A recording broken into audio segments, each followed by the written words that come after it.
ಅಭಿನಯ ಸರಸ್ವತಿ ಸರೋಜದೇವಿಯವರು ನಿನ್ನೆ ಬೆಂಗಳೂರಿನ ನಿವಾಸದಲ್ಲಿ ನಿಧನರಾಗಿದ್ದಾರೆ.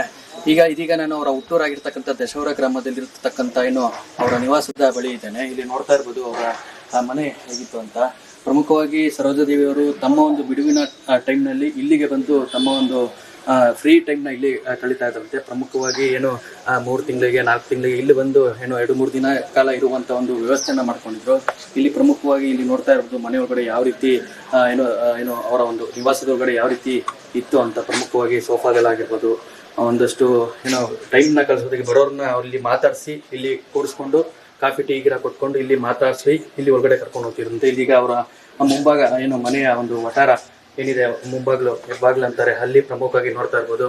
ಮೊದಲಿಗೆ ಆ ಪ್ಯಾಸೇಜು ಆ ರೀತಿ ಅವರ ಒಂದು ಮನೆ ಇತ್ತು. ಪ್ರಮುಖವಾಗಿ ಇಲ್ಲಿ ಸರೋಜದೇವಿಯವರು ಪ್ರಮುಖವಾಗಿ ತಮ್ಮ ಒಂದು ಬಿಡುವಿನ ಸಮಯವನ್ನ ಕಲಿತಾ ಇದ್ರು. ಅದರಲ್ಲೂ ಕೂಡ ಪ್ರಮುಖವಾಗಿ ಬೆಂಗಳೂರಲ್ಲಿ ಇರ್ತಕ್ಕಂಥ ಸರೋಜದೇವಿಯವರು ತಮ್ಮ ಒಂದು ಬಿಡುವಿನ ಸಮಯ ಮಾಡಿಕೊಂಡು ಇಲ್ಲಿ ಪ್ರಮುಖವಾಗಿ ಈ ಒಂದು ಮನೆಯಲ್ಲಿ ವಾಸವನ್ನ ಕಲಿತಿದ್ರು. ಇಲ್ಲಿ ನೋಡ್ತಾ ಇರ್ಬೋದು ಯಾವ ರೀತಿ ಅವರ ಒಂದು ಬಾಲ್ಯದ ಜೀವನದ ಒಂದು ಫೋಟೋಗಳು, ಪ್ರಮುಖವಾಗಿ ಅವರ ಒಂದು ಪತಿಯ ಒಂದು ಫೋಟೋಗಳಾಗಿರ್ಬೋದು, ಸ್ನೇಹಿತೆಯರ ಒಂದು ಫೋಟೋ ಆಗಿರ್ಬೋದು, ಬಾಲ್ಯದ ಒಂದು ಫೋಟೋ ಹೇಗಿತ್ತು ಅವರ ಒಂದು ಸರೋಜದೇವಿ ಅವ್ರದ್ದು. ಅದರಲ್ಲೂ ಕೂಡ ಇಲ್ಲಿ ಇಂದಿರಾ ಗಾಂಧಿ ಅವ್ರ ಜೊತೆ ಸರೋಜದೇವಿ ಅವರು ಇಡಿಸಿರ್ತಕ್ಕಂಥ ಫೋಟೋ ಇಲ್ಲಿ ನೋಡ್ತಾ ಇರ್ಬೋದು. ಅದರಲ್ಲೂ ಕೂಡ ಅವರ ಒಂದು ಕುಟುಂಬ ಜೊತೆಗೆ ಯಾವ ರೀತಿ ಸರೋಜದೇವಿ ಅವರು ತಮ್ಮ ಒಂದು ಬಾಲ್ಯದ ಜೀವನನ ಕಳೀತಿದ್ರು ಅನ್ನೋದು ಇಲ್ಲಿ ನೋಡ್ತಾ ಇರ್ಬೋದು. ಅದೇ ರೀತಿ ಇಲ್ಲಿ ಕೂಡ ಭೈರಪ್ಪನವರು ಆಗಿರ್ಬೋದು, ಅವರ ಒಂದು ರುದ್ರಮ್ಮ ಅವರು ಆಗಿರ್ಬೋದು, ಅವರ ತಾಯಿ ಫೋಟೋದಲ್ಲಿ ನೋಡ್ತಾ ಇರ್ಬೋದು. ಇಲ್ಲಿ ಪ್ರಮುಖವಾಗಿ ಸರೋಜದೇವಿಯವರು ತಮ್ಮ ಒಂದು ಬಿಡುವಿನ ಸಮಯವನ್ನ ಮಾಡಿಕೊಂಡು ಇಲ್ಲಿ ಪ್ರಮುಖವಾಗಿ ತಮ್ಮ ಒಂದು ಸ್ಥಳವನ್ನ, ತಮ್ಮ ಒಂದು ಬಿಡುವಿನ ಸಮಯವನ್ನ ಕಳೀತಿದ್ರು. ಇದು ಅವರ ಮೊದಲ ಹೆಬ್ಬಾಗಿಲಿನ ಒಂದು ಮನೆಯ ಒಂದು ಪ್ಯಾಸೇಜ್ ಆಗಿರ್ತಕ್ಕಂಥದ್ದು. ಇಲ್ಲಿ ಕೂಡ ನೋಡ್ತಾ ಇರ್ಬೋದು ಫೋಟೋಗಳು ಸಾಕಷ್ಟು ಇದೆ.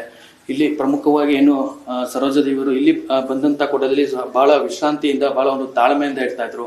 ಅದರಲ್ಲೂ ಕೂಡ ಗ್ರಾಮಸ್ಥರೊಂದಿಗೆ ಪ್ರಮುಖವಾಗಿ ಸಾಕಷ್ಟು ಒಂದು ಸ್ನೇಹಜೀವಿಯಾಗಿ ಅನೇಕ ಒಂದು ತಮ್ಮ ಒಂದು ವಿಚಾರಗಳನ್ನ ವಿನಿಮಯ ಮಾಡ್ಕೊಳ್ತಿದ್ರು. ಅದರಲ್ಲೂ ಕೂಡ ಪ್ರಮುಖವಾಗಿ ಇಲ್ಲಿ ಹೊರಗಡೆ ಬರೋದಾದ್ರೆ ಈ ರೀತಿ ಪ್ರಮುಖವಾಗಿ ಇಲ್ಲಿ ನೋಡ್ತಾ ಇರ್ಬೋದು ಈ ಒಂದು ನಿವಾಸದ ಮುಂದೆ ಇಲ್ಲಿ ಈ ರೀತಿ ಯಾವ ರೀತಿ ಸಸಿಗಳನ್ನ, ಸಾಕಷ್ಟು ಒಂದು ಸಸ್ಯಗಳನ್ನ ಹಾಕಿದ್ರು. ಅವ್ರಿಗೆ ಅತ್ಯಂತ ಇಷ್ಟವಾಗಿರ್ತಕ್ಕಂಥ ಗಿಡಗಳನ್ನ, ಅದರಲ್ಲೂ ಕೂಡ ಪ್ರಮುಖವಾಗಿ ದಾಸವಾಳ ಗಿಡ ಆಗಿರ್ಬೋದು, ತುಳಸಿ ಗಿಡ ಆಗಿರ್ಬೋದು, ಅನೇಕ ಒಂದು ಮನೆಯ ಮುಂದೆ ಒಂದಷ್ಟು ಗಾರ್ಡನ್ ರೀತಿನೇ ಮಾಡ್ಕೊಂಡಿದ್ರು. ಸಾಕಷ್ಟು ಒಂದು ಅವರ ಒಂದು ಗಾರ್ಡನ್ ರೀತಿಯಲ್ಲಿ ಅವರೇ ಬಂದು ನೀರು ಹಾಕುವಂತ ಒಂದು ವ್ಯವಸ್ಥೆ ಕೂಡ ಇಲ್ಲಿ ಮಾಡ್ಕೊಂತಿದ್ರು. ಎಷ್ಟು ಸುಸಜ್ಜಿತವಾಗಿ, ಎಷ್ಟು ಕ್ಲೀನ್ ಆಗಿ ಸರೋಜದೇವಿಯವರು ತಮ್ಮ ಮನೆಯ ಮುಂದೆ ವಟಾರದ ಮುಂದೆ ಗಿಡ ಸಸಿಗಳನ್ನ ಹಾಕುವಂತ ಮುಖಾಂತರ ಒಂದಷ್ಟು ಪರಿಸರ ಸ್ನೇಹಿ ಕೂಡ ಆಗಿದ್ರು. ಈಗ ಅವರ ಒಂದು ಅಗಲಿಕೆ ಇಡೀ ಗ್ರಾಮಸ್ಥರನ್ನು ಶೋಕ ಸಾಗರದಲ್ಲಿ ಮುಳುಗಿಸುವಂತ ಒಂದು ವ್ಯವಸ್ಥೆ ಆಗಿದೆ. ಇದೀಗ ತಾನೇ ಚನ್ನಪಟ್ಟಣದಿಂದ ಇದೀಗ ಆಗ್ಲೇ ಅವರ ಒಂದು ಪಾರ್ಥಿವ ಶರೀರ ಬರುತ್ತೆ. ಅವ್ರನ್ನ ಈ ಒಂದು ಗ್ರಾಮಸ್ಥರು ಬರಮಾಡ್ಕೊಂಡು ನಂತರ ಇಲ್ಲಿನ ಪ್ರಮುಖವಾಗಿ ವೀರಾಂಜನೇಯ ಸ್ವಾಮಿಯ ದೇವಸ್ಥಾನದ ಬಳಿ ಅಲ್ಲಿ ದರ್ಶನ ಮಾಡಿಸ್ಕೊಂಡು ಅವ್ರನ್ನ ಅಂತಿಮ ಒಂದು ಅಂತ್ಯಕ್ರಿಯೆ ನಡೆಯುವಂತ ಒಂದು ಸ್ಥಳಕ್ಕೆ ಕರ್ಕೊಂಡು ಹೋಗ್ತಾರೆ. ಇಲ್ಲಿ ನಮ್ಮ ಜೊತೆಗೆ ಪ್ರಮುಖವಾಗಿ ಇಲ್ಲಿನ ಒಂದು ಸ್ಥಳೀಯರು, ಈ ಒಂದು ಸರೋಜದೇವಿ ಅವರ ಒಂದು ಮನೆಯಲ್ಲಿ ಕೆಲಸ ಮಾಡುವಂತ ಪ್ರಮುಖರು ಇಲ್ಲಿ ನಮ್ಮ ಜೊತೆಗಿದ್ದಾರೆ. ಅವ್ರನ್ನ ಮಾತನಾಡಿಸುವಂತ ಪ್ರಯತ್ನ ಮಾಡ್ತೇನೆ. ಮೇಡಮ್, ಈಗ ಸರೋಜದೇವಿಯವರು ಇಲ್ಲ, ಭಾರತ ಚಿತ್ರತಂಡ ಹಾಗೂ ಕನ್ನಡ ಚಿತ್ರರಂಗ ಕಂಡಂತ ಶ್ರೇಷ್ಠ ನಟಿ ಇವತ್ತು ನಮ್ಮನ್ನ ಅಗಲಿದ್ದಾರೆ. ಅವ್ರ ಜೊತೆ ನೀವು ಕಳೆದಂತ ಕ್ಷಣ ಕೊನೆ ಬಾರಿ ಯಾವಾಗ ನೋಡಿದ್ರಿ? ಸರ್ 6 ತಿಂಗಳಾಯ್ತು ಅವ್ರು ಬಂದೋಗಿ.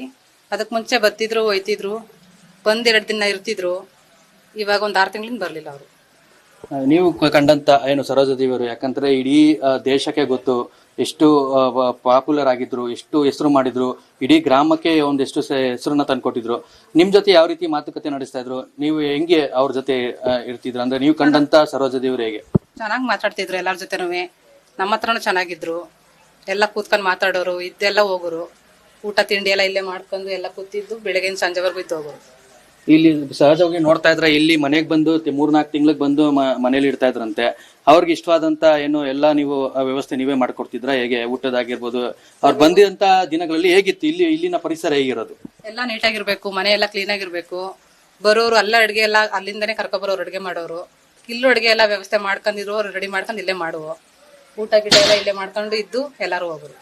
ಅವ್ರಿಗೆ ಇಷ್ಟವಾಗಿರಂತ ತಿಂಡಿ ತಿನಸ್ಸು ಅಂತ ಏನಾರು ಇತ್ತ? ಪ್ರತ್ಯೇಕವಾಗಿ ಇಲ್ಲಿ ಮನೆಗೆ ಬಂದಾಗ ಪ್ರತ್ಯೇಕ ಇದೇ ಅಡುಗೆ ಮಾಡ್ಬೇಕಾಗಿತ್ತು ಅಥವಾ ಏನಾರು ಮನವಿ ಮಾಡ್ತಿದ್ರ? ಆತರ ಏನಿಲ್ಲ ಸರ್, ಎಲ್ಲಾ ಊಟನೂ ಮಾಡ್ತಿದ್ರು. ತರೋರು ಎಲ್ಲ ಏನ್ ಬೇಕು ಎಲ್ಲ ಅಲ್ಲೇ ಮಾಡ್ಕೊ ಬರೋರು.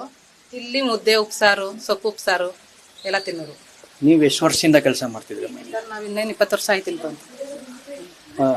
ಇದಿಷ್ಟು ಸರೋಜದೇವಿ ನಿವಾಸದಲ್ಲಿ ಕೆಲಸ ಮಾಡ್ತಿರ್ತಕ್ಕಂಥ ಒಂದು ಸ್ಥಳೀಯರ ಮಾತಾಗಿತ್ತು. ಒಟ್ಟಿನಲ್ಲಿ ಸರೋಜಾದೇವಿಯವರು ಭಾರತ ಚಿತ್ರ ಏನು ಕಂಡಂತ ಶ್ರೇಷ್ಠ ನಟಿ, ಕನ್ನಡಕ್ಕೆ ಮತ್ತು ಅವರ ಒಂದು ಹುಟ್ಟೂರು ದಶವರ ಗ್ರಾಮಕ್ಕೆ ತಂದಿರತಕ್ಕಂತ ಅವ್ರ ಕೀರ್ತಿ ಇಡೀ ಗ್ರಾಮಸ್ಥರನ್ನ ಮತ್ತು ಇಡೀ ಒಂದು ಅಪಾರ ಅಭಿಮಾನಿಗಳನ್ನ ಒಂದಷ್ಟು ಶೋಕ ಸಾಗರದಲ್ಲಿ ಮುಳುಗಿಸಿರುವಂತದ್ದು. ಕ್ಯಾಮ್ರಾ ಪರ್ಸನ್ ಗಂಗರಾಜ್ ಜೊತೆ ಅಭಿಷೇಕ್, ಅಶೋಕ ನ್ಯೂಸ್, ರಾಮನಗರ.